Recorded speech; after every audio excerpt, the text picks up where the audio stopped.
10ನೇ ತರಗತಿಯ ವಿಜ್ಞಾನ ವಿಷಯದ 1ನೇ ಅಧ್ಯಾಯವಾಗಿರುವಂಥ ರಾಸಾಯನಿಕ ಕ್ರಿಯೆಗಳು ಮತ್ತು ಸಮೀಕರಣಗಳು ಈ ಒಂದು ಪಾಠದ ಇದು 2ನೇ ವಿಡಿಯೋ ಆಗಿದ್ದು, ಈ ಒಂದು ವಿಡಿಯೋದಲ್ಲಿ ರಾಸಾಯನಿಕ ಸಮೀಕರಣಗಳ ವಿಧಗಳ ಬಗ್ಗೆ ಅಧ್ಯಯನವನ್ನು ಮಾಡೋಣ. ಈ ಒಂದು ರಾಸಾಯನಿಕ ಸಮೀಕರಣಗಳ ವಿಧಗಳಲ್ಲಿ 4 ರೀತಿಯಾಗಿರುವಂಥ ವಿಧಗಳ ಬಗ್ಗೆ ಅಧ್ಯಯನವನ್ನು ಮಾಡೋಣ.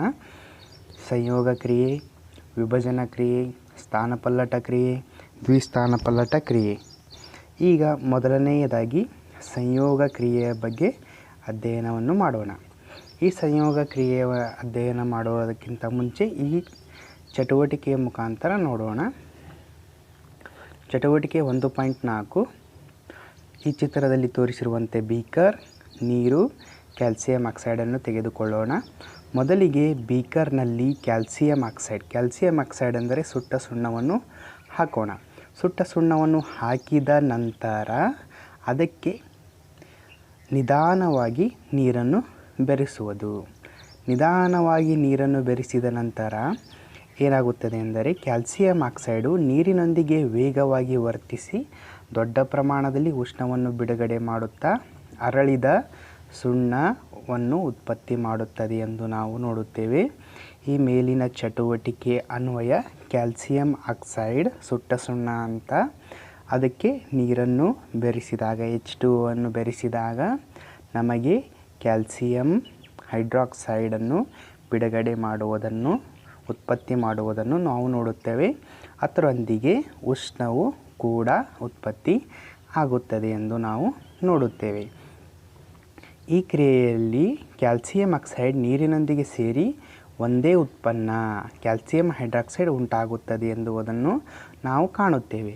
ಹಾಗಂದರೆ ಈಗ ಸಂಯೋಗ ಕ್ರಿಯೆ ಎಂದರೇನು ಅಂತ ನೋಡಬೇಕಾದ್ರೆ, ಸಂಯೋಗ ಕ್ರಿಯೆ ಇಲ್ಲಿ ನೋಡಿ, ಯಾವ ರಾಸಾಯನಿಕ ಕ್ರಿಯೆಯಲ್ಲಿ 2 ಅಥವಾ ಹೆಚ್ಚು ಪ್ರತಿವರ್ತಕಗಳು ಸೇರಿ ಒಂದೇ ಉತ್ಪನ್ನ ಉಂಟಾಗುತ್ತದೆಯೋ ಅಂತಹ ಕ್ರಿಯೆಗಳಿಗೆ ನಾವು ಸಂಯೋಗ ಕ್ರಿಯೆ ಎಂದು ಕರೆಯುತ್ತೇವೆ. ಇದರ ಒಂದು ಡೆಫಿನಿಷನ್ ಅಂತ ಇಲ್ಲಿ ನಾವು ನೋಡ್ಬೋದು. ಕ್ಯಾಲ್ಸಿಯಂ ಹೈಡ್ರಾಕ್ಸೈಡ್ ಇದರ ಬಗ್ಗೆ ಹೇಳಬೇಕಾದ್ರೆ, ಕ್ಯಾಲ್ಸಿಯಂ ಹೈಡ್ರಾಕ್ಸೈಡ್ ತಿಳಿ ನೀರಿನ ರೂಪದಲ್ಲಿ ಅರಳಿದ ಸುಣ್ಣದ ರೂಪದಲ್ಲಿ ಉತ್ಪತ್ತಿಯಾಗಿರುತ್ತಲ್ಲ, ಅದನ್ನು ನಾವು ನಮ್ಮ ಮನೆ ಗೋಡೆಗೆ ಸುಣ್ಣವನ್ನು ಹಚ್ಚಲಿಕ್ಕೆ ಬಳಕೆ ಮಾಡ್ತೇವೆ. ಈ ಕ್ಯಾಲ್ಸಿಯಂ ಹೈಡ್ರಾಕ್ಸೈಡನ್ನು ನಾವು ಗೋಡೆಗೆ ಹಚ್ಚಿದಾಗ ಅದು ಕಾರ್ಬನ್ ಡೈಆಕ್ಸೈಡ್, ಗಾಳಿಯಲ್ಲಿರುವಂಥ ಕಾರ್ಬನ್ ಡೈಆಕ್ಸೈಡ್ ಜೊತೆಗೆ ವರ್ತಿಸಿ ಕ್ಯಾಲ್ಸಿಯಂ ಕಾರ್ಬೋನೇಟ್ ಆಗಿ ಪರಿವರ್ತನೆ ಆಗುವುದನ್ನು ನಾವು ಕಾಣುತ್ತೇವೆ. ಇದು ಗೋಡೆಗೆ ಹಚ್ಚಿದ ನಂತರ ಘನ ರೂಪವನ್ನು ಪಡೆಯುತ್ತದೆ. ಅದಾದ ನಂತರ ನಮ್ಮ ಗೋಡೆಯು ಗಾಢ ಹೊಳಪು ಬಣ್ಣವನ್ನು ಪಡೆಯುತ್ತದೆ ಎಂದು ನಾವು ನೋಡುತ್ತೇವೆ. ಇಲ್ಲಿ ಸಂಯೋಗ ಕ್ರಿಯೆ ಇನ್ನಷ್ಟು ಉದಾಹರಣೆಗಳನ್ನು ಚರ್ಚಿಸೋಣ. ನೆಕ್ಸ್ಟು ಇಲ್ಲಿ ನೋಡಿ, ಕಲ್ಲಿದ್ದಲ ದಹನ. ಕಲ್ಲಿದ್ದಲಲ್ಲ, ಆ ಕಲ್ಲಿದ್ದಲಲ್ಲಿ ಏನಂತಂದರೆ ಕಾರ್ಬನ್ ಇರುತ್ತದೆ ಅಂತ ನೋಡ್ತೇವೆ ನಾವು. ಈ ಕಾರ್ಬನನ್ನು ಆಕ್ಸಿಜನ್ ಜೊತೆಗೆ ಹೊಂದಿಕೊಂಡು ದಹನ ಹೊಂದಿದಾಗ ಕಾರ್ಬನ್ ಡೈಆಕ್ಸೈಡ್ ಉತ್ಪತ್ತಿಯಾಗುತ್ತದೆ. ಕಾರ್ಬನ್ ವಾತಾವರಣದಲ್ಲಿರುವಂಥ ಆಕ್ಸಿಜನ್ ಜೊತೆಗೆ ಕೂಡಿಕೊಂಡು ದಹನ ಹೊಂದಿ ಕಾರ್ಬನ್ ಡೈಆಕ್ಸೈಡ್ ಗ್ಯಾಸ್ ಅನಿಲದ ರೂಪದಲ್ಲಿ ಉತ್ಪತ್ತಿಯಾಗುತ್ತದೆ ಎಂದು ನಾವು ನೋಡುತ್ತೇವೆ. ಅದೇ ರೀತಿ ಇಲ್ಲಿ ಮತ್ತೊಂದು ಉದಾಹರಣೆಯನ್ನು ನಾವು ನೋಡ್ಬೋದು. H2 ಹೈಡ್ರೋಜನ್ ಪ್ಲಸ್ ಆಕ್ಸಿಜನ್ಗಳಿಂದ ನೀರು ಉಂಟಾಗುವುದು. ಇದು ಕೂಡ ಒಂದು ಸಂಯೋಗ ಕ್ರಿಯೆಗೆ ಉದಾಹರಣೆ ಅಂತ ನಾವು ಹೇಳ್ಬೋದು. ಇಲ್ಲಿ ನೋಡಿ ಏನಾಗುತ್ತದೆ ಅಂದರೆ ಹೈಡ್ರೋಜನ್ ಆಕ್ಸಿಜನ್ ಎರಡು ಕೂಡಿಕೊಂಡು ನೀರು H2O ಉತ್ಪತ್ತಿಯಾಗುವುದನ್ನು ನಾವು ನೋಡುತ್ತೇವೆ. ಈಗ ಮೇಲೆ ನೋಡಿದ ಡೆಫಿನಿಷನ್ಗಿಂತ ಸರಳವಾಗಿ ಇನ್ನೊಂದು ಡೆಫಿನಿಷನ್ ಇಲ್ಲಿ ನಾವು ನೋಡ್ಬೋದು.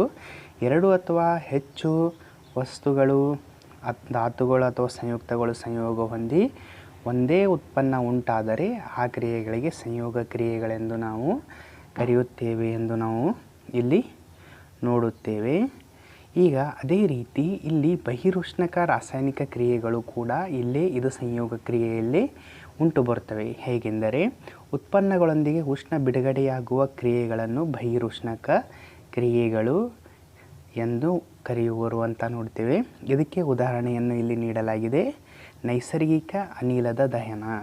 ನಮ್ಮ ಮನೆಯಲ್ಲಿ ನಾವು LPG ಗ್ಯಾಸನ್ನು ನೋಡ್ತೇವಲ್ಲ, ಆ ಗ್ಯಾಸಿನ ಪ್ರಕಾರ ಅದರಲ್ಲಿರುವಂಥದ್ದು ಏನೆಂದರೆ ನೈಸರ್ಗಿಕ ಅನಿಲ CH4 ಮಿಥೇನ್ ಅಂತ ಕರೆಯುತ್ತೇವೆ. ಈ ಮಿಥೇನ್ ಆಕ್ಸಿಜನ್ ಜೊತೆಗೆ ದಹಿಸಿ ಕಾರ್ಬನ್ ಡೈಆಕ್ಸೈಡ್ ಮತ್ತು ನೀರು ಇವು ಕಾರ್ಬನ್ ಡೈಆಕ್ಸೈಡ್ ಮತ್ತು ನೀರು ಎರಡೂ ಗಾಳಿಯ ರೂಪದಲ್ಲಿಯೇ ಗ್ಯಾಸ್ ಅಂತ ಸ್ಥಿತಿಯನ್ನು ನಾವು ನೋಡ್ಬೋದು. ಇವುಗಳು ಎರಡು ಉತ್ಪತ್ತಿಯಾಗುತ್ತವೆ ಎಂದು ನೋಡುತ್ತೇವೆ. ಅದೇ ರೀತಿ ಇಲ್ಲಿ ಉಸಿರಾಟ ಒಂದು ಬಹಿರುಷ್ಣಕ ಪ್ರಕ್ರಿಯೆ ಎಂದು ನಾವು ನೋಡುತ್ತೇವೆ.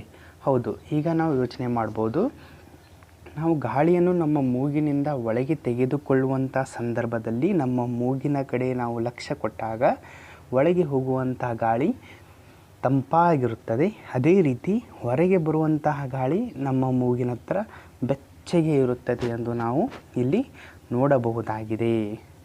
ಅದಕ್ಕಾಗಿ ನಾವು ಉಸಿರಾಟ ಮಾಡುವ ಕ್ರಿಯೆ ಬಹಿರುಷ್ಣಕ ಕ್ರಿಯೆ ಅಂತಲೂ ನೋಡಬಹುದಾಗಿದೆ. ಈ ಸದ್ಯಕ್ಕೆ ನಾವು ಆಹಾರವನ್ನು ತಿನ್ನುತ್ತೇವಲ್ಲ, ಆ ಆಹಾರ ತಿಂದ ಕೂಡಲೇ ಏನಾಗುತ್ತದೆ ಅಂದರೆ ನಮ್ಮ ಶರೀರದಲ್ಲಿ ಗ್ಲೂಕೋಸ್ ಆಗಿ ಉಂಟಾಗುತ್ತದೆ ಅಂತ ನೋಡ್ತೇವೆ ನಾವು.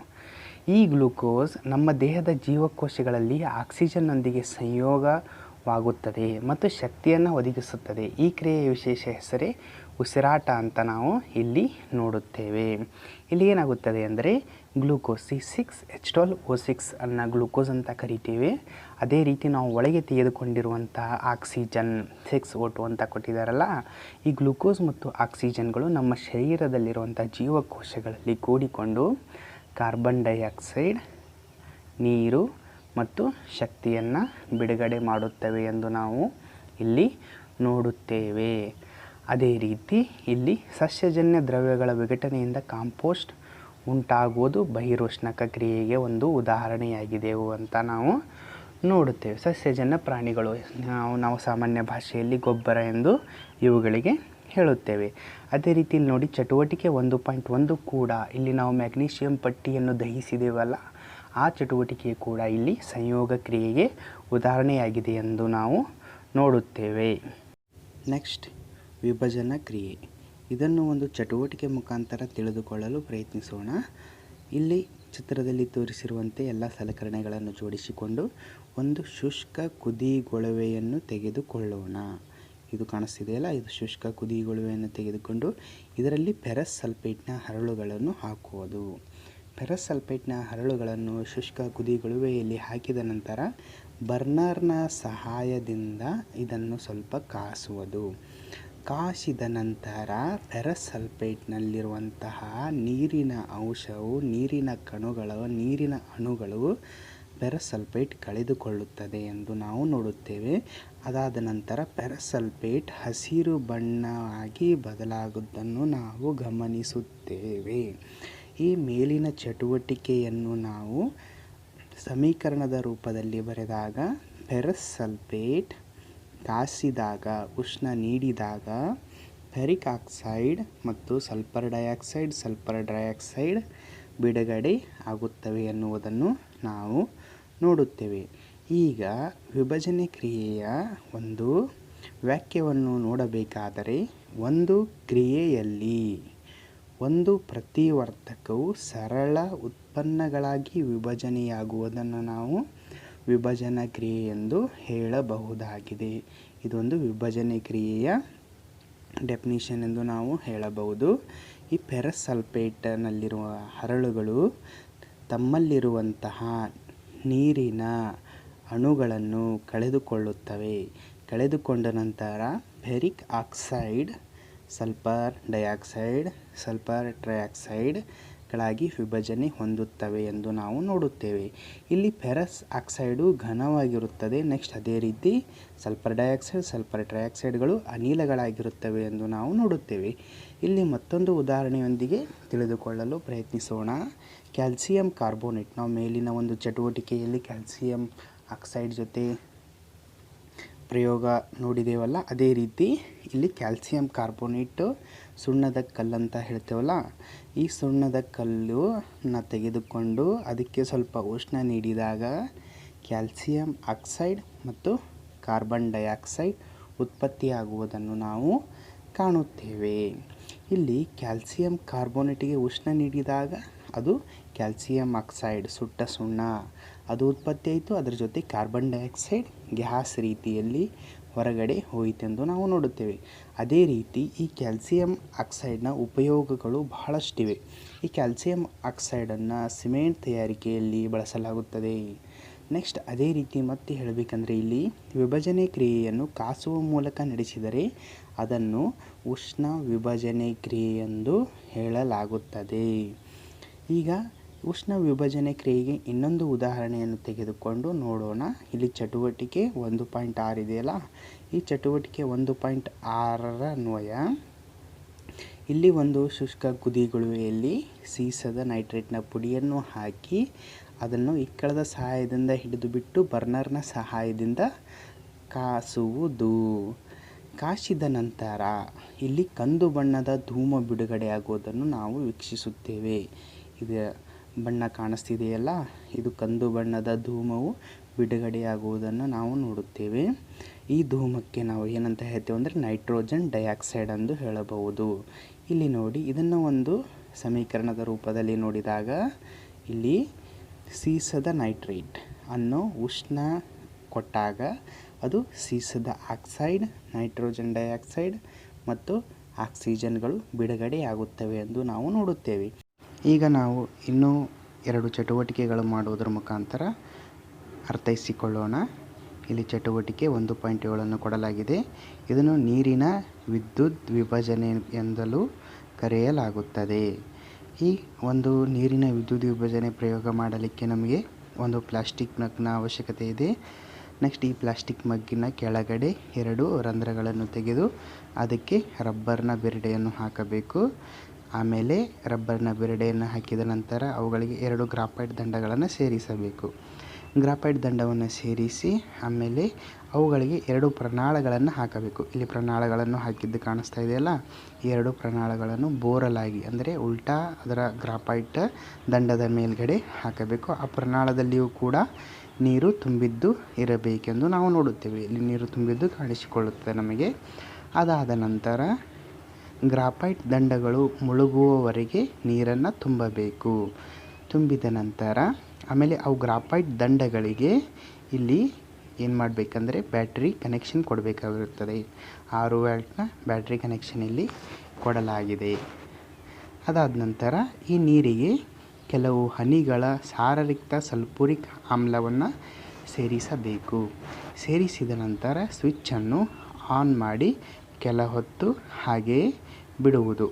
ಬಿಟ್ಟಾದ ನಂತರ ನಾವು ಇಲ್ಲಿ ಪ್ರನಾಳಗಳಲ್ಲಿ ನೋಡಬಹುದು, ಇಲ್ಲಿ ಗುಳ್ಳೆಗಳು ಉಂಟಾಗಿರುವುದನ್ನು ನಾವು ಕಾಣುತ್ತೇವೆ.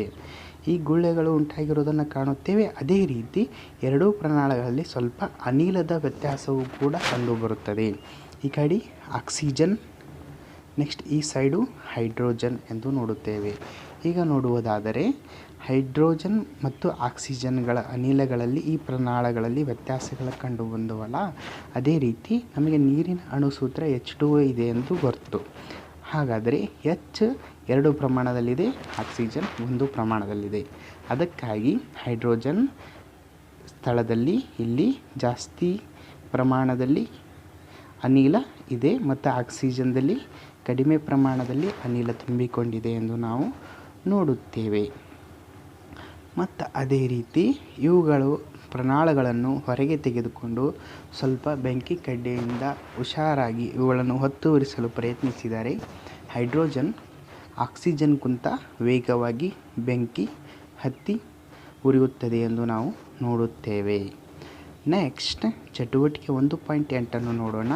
ಇದೊಂದು ಚೀನಾ ಪಾತ್ರೆ. ಈ ಚೀನಾ ಪಾತ್ರೆಯಲ್ಲಿ ಇಲ್ಲಿ ಬೆಳ್ಳಿಯ ಕ್ಲೋರೈಡನ್ನು ತೆಗೆದುಕೊಳ್ಳಲಾಗಿದೆ. ಇಲ್ಲಿ ನೋಡಿ, ಬೆಳ್ಳಿಯ ಕ್ಲೋರೈಡನ್ನು ತೆಗೆದುಕೊಂಡು ಸೂರ್ಯನ ಬೆಳಕಿಗೆ ಇಡಲಾಗಿದೆ. ಇಲ್ಲಿ ಸೂರ್ಯನ ಬೆಳಕು ಏನು ಕೆಲಸ ಮಾಡುತ್ತಂದರೆ ಆ ಬೆಳ್ಳಿಯ ಕ್ಲೋರೈಡ್ನಲ್ಲಿನ ಬೆಳ್ಳಿ ಮತ್ತು ಕ್ಲೋರೈಡನ್ನು 2 ಬೇರ್ಪಡಿಸುತ್ತದೆ ಎಂದು ನಾವು ನೋಡುತ್ತೇವೆ. ಇಲ್ಲಿ ಬೆಳ್ಳಿಯ ಕ್ಲೋರೈಡ್ ಬಿಳಿ ಬಣ್ಣವು ಸೂರ್ಯನ ಬೆಳಕಿನಲ್ಲಿ ಬೂದು ಬಣ್ಣಕ್ಕೆ ತಿರುಗುವುದನ್ನು ನಾವು ನೋಡುತ್ತೇವೆ. ಇದಕ್ಕೆ ಕಾರಣ ಬೆಳ್ಳಿಯ ಕ್ಲೋರೈಡ್ ಬೆಳ್ಳಿ ಮತ್ತು ಕ್ಲೋರಿನ್ ಆಗಿ ವಿಭಜಿಸುವುದು. ನೆಕ್ಸ್ಟ್ ಅದೇ ರೀತಿ ಸೂರ್ಯನ ಬೆಳಕಿನಲ್ಲಿ ನಾವು ಬೆಳ್ಳಿಯ ಬ್ರೋಮೈಡ್ನ ಪ್ರಯೋಗ ಕೂಡ ಮಾಡಬಹುದು. ಇಲ್ಲಿ ನೋಡಿ, ಬೆಳ್ಳಿಯ ಬ್ರೋಮೈಡ್ನ ಪ್ರಯೋಗದಲ್ಲಿ ಸೂರ್ಯನ ಬೆಳಕಿಗೆ ಇಟ್ಟಾಗ ಇದು ಕೂಡ ಬೆಳ್ಳಿ ಮತ್ತು ಬ್ರೋಮೈಡ್ ಆಗಿ ಪರಿವರ್ತನೆ ಆಯಿತು. ಇಲ್ಲಿ ಮೇಲೆ ನೋಡಿರುವ ಹಾಗೆ ಬೆಳ್ಳಿಯ ಕ್ಲೋರೈಡ್ನಲ್ಲಿ ಸೂರ್ಯನ ಬೆಳಕಿಗೆ ಇಟ್ಟಾಗ ಬೆಳ್ಳಿ ಮತ್ತು ಕ್ಲೋರಿನ್ ಯಾವ ರೀತಿ 2 ವಿಭಜನೆಯಾಗಿರುವುದನ್ನು ನಾವು ಕಾಣಬಹುದಾಗಿದೆ. ಈ ಮೇಲಿನ ಕ್ರಿಯೆಗಳನ್ನು ನಾವು ಕಪ್ಪು ಮತ್ತು ಬಿಳುಪು ಛಾಯಾಗ್ರಹಣದಲ್ಲಿ ಬಳಕೆ ಮಾಡುವುದನ್ನು ಕಾಣುತ್ತೇವೆ. ಇವೆಲ್ಲ ಒಂದು ಸೂರ್ಯನ ಶಕ್ತಿಯ ಸಹಾಯದಿಂದ ನಾವು ಏನು ಮಾಡ್ತೇವೆ ಅಂದರೆ ವಿಭಜನಾ ಕ್ರಿಯೆಯನ್ನು ಮಾಡಲು ಪ್ರಯತ್ನಿಸಿದ್ದೇವೆ ಅಂತ ನೋಡ್ತೇವೆ. ಅದೇ ರೀತಿ ವಿಭಜನಾ ಕ್ರಿಯೆಗಳಲ್ಲಿ ಪ್ರತಿವರ್ತಕಗಳನ್ನು ಒಡೆಯಲು ನಮಗೆ ಉಷ್ಣ, ಬೆಳಕು, ವಿದ್ಯುತ್ ಶಕ್ತಿ ಹೀಗೆ ಯಾವುದಾದರೂ ಒಂದು ಶಕ್ತಿಯ ರೂಪದ ಅವಶ್ಯಕತೆ ಇದೆ ಎಂದು ನಾವು ನೋಡುತ್ತೇವೆ. ಅದೇ ರೀತಿಯಲ್ಲಿ ಮತ್ತೊಂದು ಪಾಯಿಂಟ್ ಹೇಳಬೇಕಾದರೆ ಶಕ್ತಿಯ ಹೀರಿಕೆಯಾಗುವ ಕ್ರಿಯೆಗಳನ್ನು ಅಂತರುಷ್ಣಕ ಕ್ರಿಯೆಗಳು ಎನ್ನುವರು ಎಂದು ಇಲ್ಲಿ ನೋಡುತ್ತೇವೆ. ನೆಕ್ಸ್ಟ್ ಇದೊಂದು ಚಟುವಟಿಕೆ ಮಾಡಲು ಪ್ರಯತ್ನಿಸಿ. ನೆಕ್ಸ್ಟ್ ಅದೇ ರೀತಿ ಪ್ರಶ್ನೆಗಳಿಗೆ ಉತ್ತರವನ್ನು ಬರೆಯಲು ಪ್ರಯತ್ನಿಸಿ. ಈಗ ಸ್ಥಾನಪಲ್ಲಟ ಕ್ರಿಯೆಯ ಬಗ್ಗೆ ತಿಳಿದುಕೊಳ್ಳೋಣ. ಈ ಸ್ಥಾನಪಲ್ಲಟ ಕ್ರಿಯೆಯ ಬಗ್ಗೆ ತಿಳಿದುಕೊಳ್ಳುವುದಕ್ಕೆ ಚಟುವಟಿಕೆ 1.9 ಮಾಡೋಣ.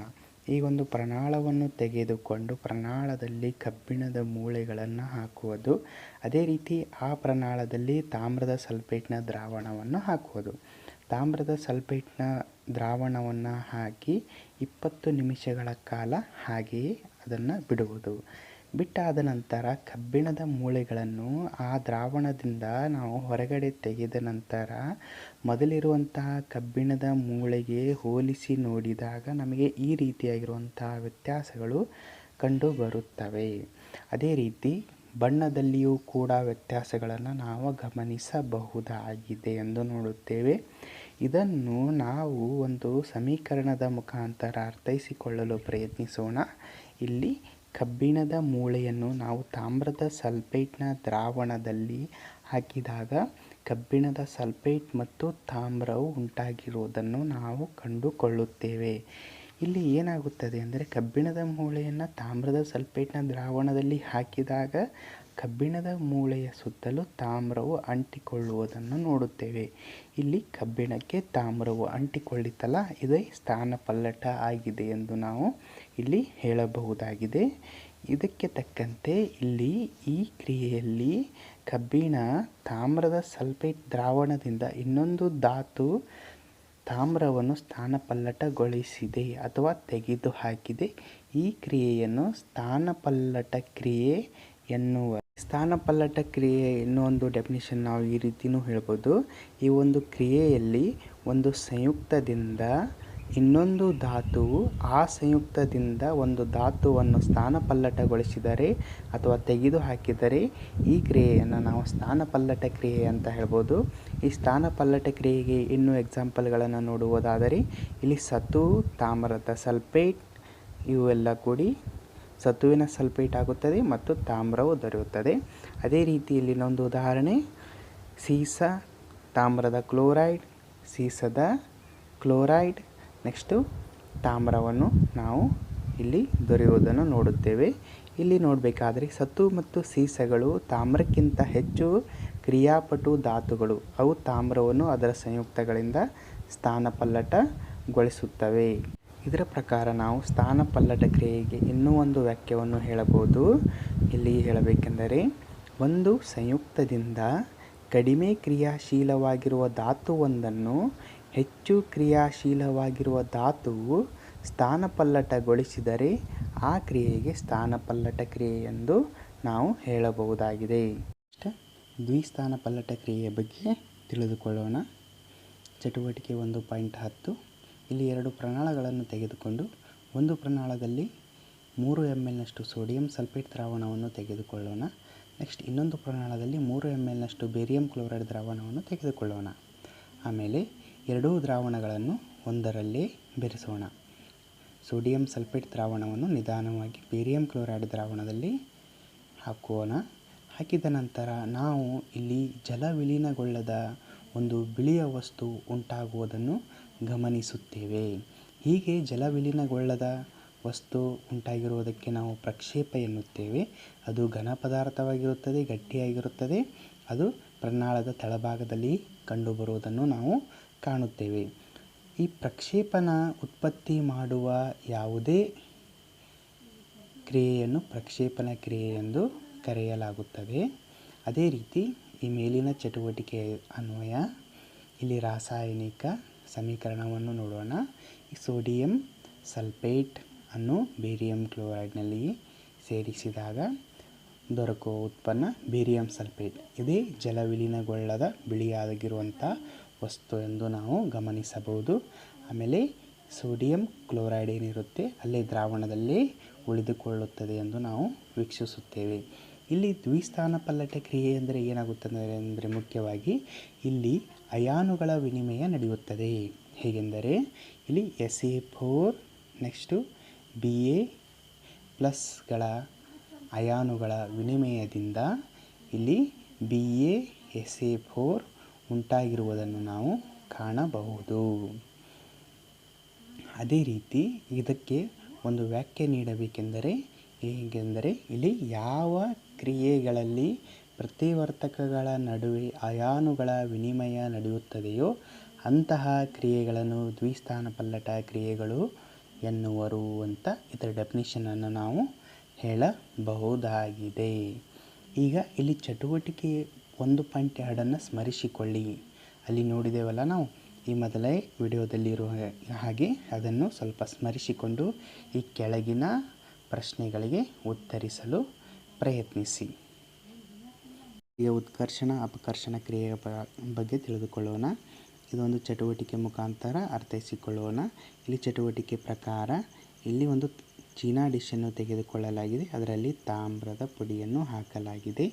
ಅದಕ್ಕೆ ಬರ್ನರ್ನ ಸಹಾಯದಿಂದ ಉರಿಸೋಣ. ಉರಿಸಿದ ನಂತರ ಅದು ತಾಮ್ರದ ಆಕ್ಸೈಡ್ ಆಗಿ ಪರಿವರ್ತನೆ ಆಗುವುದನ್ನು ನೋಡಬಹುದು. ಹೇಗೆಂದರೆ ತಾಮ್ರದ ಮೇಲೆ ಕಪ್ಪು ಬಣ್ಣದ ಲೇಪನ ಆಗುತ್ತದೆ.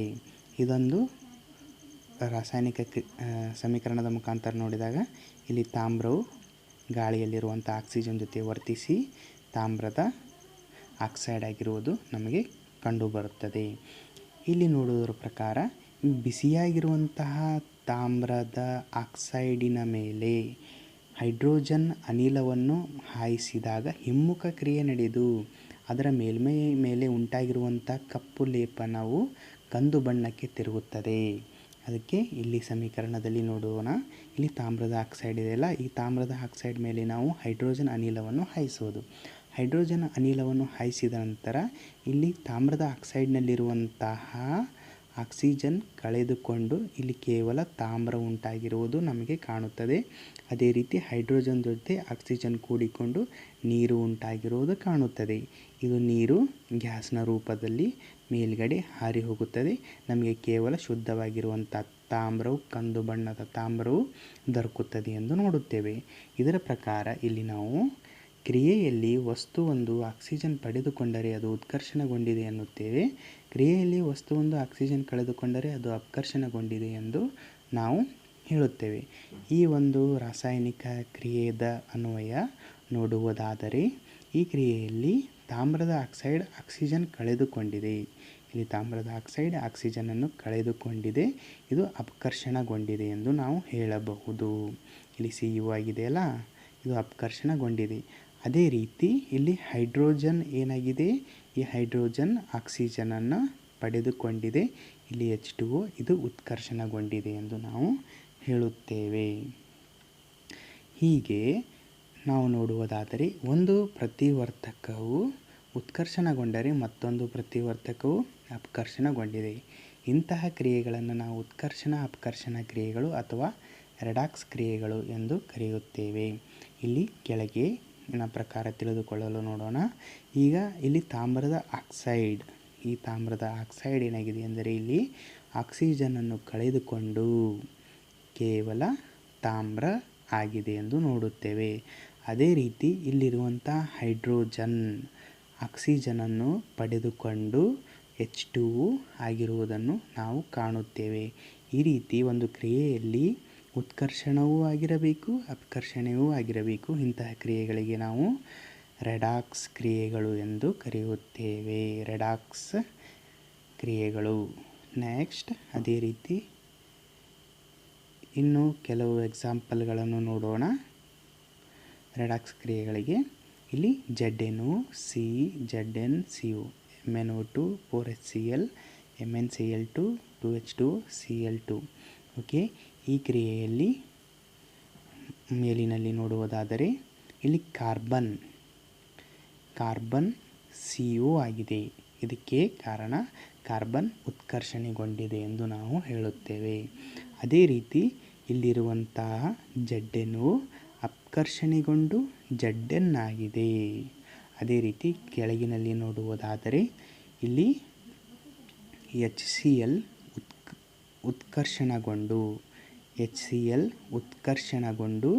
Cl2 ಆಗಿದೆ. ಅದೇ ರೀತಿ ಇಲ್ಲಿ Mn2 ಅಪಕರ್ಷಣಗೊಂಡು MnCl2 ಆಗಿದೆ. ಇದರ ಪ್ರಕಾರ ನಾವು ಮತ್ತೆ ಉತ್ಕರ್ಷಣ ಎಂದರೇನು, ಅಪಕರ್ಷಣ ಎಂದರೇನು ಅಂತ ಮತ್ತೆ ವಾಕ್ಯಗಳನ್ನು ನೋಡಬಹುದು. ಇಲ್ಲಿ ಹೇಳುವುದಾದರೆ, ಕ್ರಿಯೆಯಲ್ಲಿ ವಸ್ತುವೊಂದು ಆಕ್ಸಿಜನ್ ಪಡೆದುಕೊಂಡರೆ ಅಥವಾ ಹೈಡ್ರೋಜನ್ ಕಳೆದುಕೊಂಡರೆ ಅದು ಉತ್ಕರ್ಷಣಗೊಂಡಿದೆ ಎಂದು ನಾವು ಹೇಳಬಹುದಾಗುತ್ತದೆ. ಅದೇ ರೀತಿ ಕ್ರಿಯೆಯಲ್ಲಿ ವಸ್ತುವೊಂದು ಆಕ್ಸಿಜನ್ ಕಳೆದುಕೊಂಡರೆ ಅಥವಾ ಹೈಡ್ರೋಜನ್ ಪಡೆದುಕೊಂಡರೆ ಅದು ಅಪಕರ್ಷಣೆಗೊಂಡಿದೆ ಎಂದು ನಾವು ಹೇಳಬಹುದಾಗಿದೆ. ಓಕೆ, ನೆಕ್ಸ್ಟ್ ಅದೇ ರೀತಿ ಚಟುವಟಿಕೆ 1.1 ಸ್ಮರಿಸಿಕೊಳ್ಳಬಹುದು. ಇಲ್ಲಿ ನಾವು ಅಲ್ಲಿ ಮೆಗ್ನೀಷಿಯಂ ಪಟ್ಟಿಯ ದಹನವನ್ನು ಮಾಡಿದೆವಲ್ಲ ನಾವು. ಹಾಗಾದರೆ ಮೆಗ್ನೀಷಿಯಂ ಪಟ್ಟಿ ಏನು ಮಾಡಿತು? ಅಲ್ಲಿ ಆಕ್ಸಿಜನನ್ನು ಪಡೆದುಕೊಂಡಿತು. ಆಕ್ಸಿಜನ್ ಪಡೆದುಕೊಂಡಿತ್ತು ಅಂದರೆ ಅದು ಉತ್ಕರ್ಷಣೆಗೊಂಡಿದೆ ಅಥವಾ ಅಪಕರ್ಷಣೆಗೊಂಡಿದೆ? ಯೋಚಿಸಿ ಉತ್ತರಿಸಿ, ಕಾಮೆಂಟ್ ಮಾಡಿ. ಓಕೆ, ನೆಕ್ಸ್ಟ್ ನೀವು ಉತ್ಕರ್ಷಣ ಕ್ರಿಯೆಗಳ ಪರಿಣಾಮಗಳನ್ನು ದೈನಂದಿನ ಜೀವನದಲ್ಲಿ ಗಮನಿಸಿದ್ದೀರಾ? ಇದರ ಬಗ್ಗೆ ನೋಡೋಣ. ನಶಿಸುವಿಕೆ. ಕಬ್ಬಿಣದ ವಸ್ತುಗಳನ್ನು ಹೊಸದಾಗಿ ತೆಗೆದುಕೊಂಡು ಬಂದಾಗ ಅವು ಹೊಳೆಯುತ್ತಿರುತ್ತವೆ. ಆದರೆ ಅವುಗಳನ್ನು ಸ್ವಲ್ಪ ಕಾಲ ಹಾಗೆಯೇ ಬಿಟ್ಟಾಗ ಅವುಗಳ ಮೈಮೇಲೆ ಕೆಂಪು ಮಿಶ್ರಿತ ಕಂದು ಬಣ್ಣದ ಪುಡಿಯ ಲೇಪನವನ್ನು ನಾವು ಕಾಣಬಹುದು. ಇದಕ್ಕೆ ಕಾರಣ ಎಂದರೆ ಕಬ್ಬಿಣವು ವಾತಾವರಣದಲ್ಲಿರುವ ನೀರಿನ ತೇವಾಂಶದೊಂದಿಗೆ ವರ್ತಿಸಿಕೊಂಡು ತನ್ನ ಮೈಮೇಲೆ ಕೆಂಪು ಮಿಶ್ರಿತ ಕಂದು ಬಣ್ಣದ ಪುಡಿಯ ಲೇಪನವನ್ನು ಉಂಟು ಮಾಡಿರುವುದನ್ನು ನಾವು ನೋಡುತ್ತೇವೆ. ಆವಾಗ ನಾವು ಆ ಕಬ್ಬಿಣವು ತುಕ್ಕು ಹಿಡಿದಿದೆ ಎಂದು ಹೇಳುತ್ತೇವೆ. ಅದು ತನ್ನ ಹೊಳಪನ್ನು ಕಳೆದುಕೊಳ್ಳುತ್ತದೆ ಎಂದು ನಾವು ನೋಡುತ್ತೇವೆ. ನಾವು ತಾಮ್ರ ಮತ್ತು ಬೆಳ್ಳಿಗಳ ಮೇಲೆ ಉಂಟಾಗುವ ಲೇಪನದ ಬಣ್ಣವನ್ನು ಕೂಡ ಗಮನಿಸಿರುತ್ತೇವೆ. ಅದೇ ರೀತಿ ಲೋಹವು ತನ್ನ ಸುತ್ತಲಿನ ವಸ್ತುಗಳಾದ ತೇವಾಂಶ, ಆಮ್ಲಗಳು ಇತ್ಯಾದಿಗಳಿಂದ ಆಕ್ರಮಿಸಲ್ಪಟ್ಟಾಗ ಅದು ನಶಿಸುವಿಕೆಗೆ ಒಳಗಾಗುತ್ತದೆ ಎಂದು ಹೇಳುತ್ತೇವೆ. ಈ ಪ್ರಕ್ರಿಯೆಯನ್ನು ನಶಿಸುವಿಕೆ ಎನ್ನುವರು.